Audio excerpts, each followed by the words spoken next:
আমরা উৎসবপ্রেমী মানুষ, সমস্ত উৎসবপ্রেমী মানুষকে আমার পরিবারের পক্ষ থেকে অনেক অনেক ভালোবাসা আর শুভেচ্ছা রইল। কিন্তু তৃতীয়ার প্রথম দিন থেকেই এত প্রাকৃতিক বিপর্যয় হবে অনেকেই বুঝে উঠতে পারিনি, তবে সতর্কতা ছিল। সেই সমস্ত সতর্কতাকে, বিধিনিষেধকে উপেক্ষা করে অনেকেই মণ্ডপ প্রাঙ্গণে এসে উপস্থিত হয়েছে। সবাই সবার নিজস্ব একটা মনোকামনা থাকে, সেই মনোকামনাটা পূরণ করতে পেরেছে। বৃষ্টি থাকবে, বৃষ্টি যাবে, কিন্তু উৎসব কিন্তু সময়ের সঙ্গে সঙ্গে আমাদের চলার জীবন পথ থেকে হারিয়ে যাবে আবার একটা বছর। তো সেই একটা বছরকে আর অপেক্ষা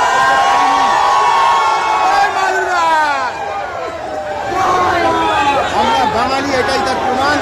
উৎসব প্রাঙ্গণে আমরা এসে উপস্থিত হয়েছি, খুব ভালো লাগছে।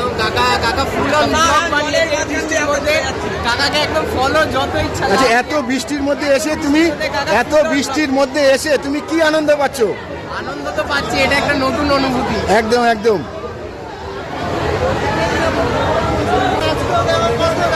এই যে সবাই চলে এসেছে,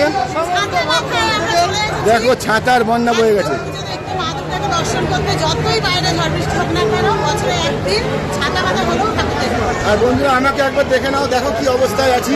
কারণ আমরা প্রতিজ্ঞাবদ্ধ ছিলাম, আমরা তোমাদেরকে পুজো পরিক্রমা করাবো। উত্তর ও দক্ষিণ কলকাতার বড় বড় পুজো প্যান্ডেল, শহরতলির পুজো প্যান্ডেলগুলো তোমাদেরকে ঘুরে দেখাবো। তাই প্রাকৃতিক বিপর্যয় আমাদেরকে হার মানাতে পারিনি। তোমাদের জন্য আমরা পুজো মণ্ডপে এসে উপস্থিত হয়েছি। অগণিত মানুষের ভিড়, সেই ভিড়কে উপেক্ষা করে গুটি গুটি পায়ে আমরা এই মুহূর্তে এসে উপস্থিত হয়েছি দমদম ভরত চক্রে।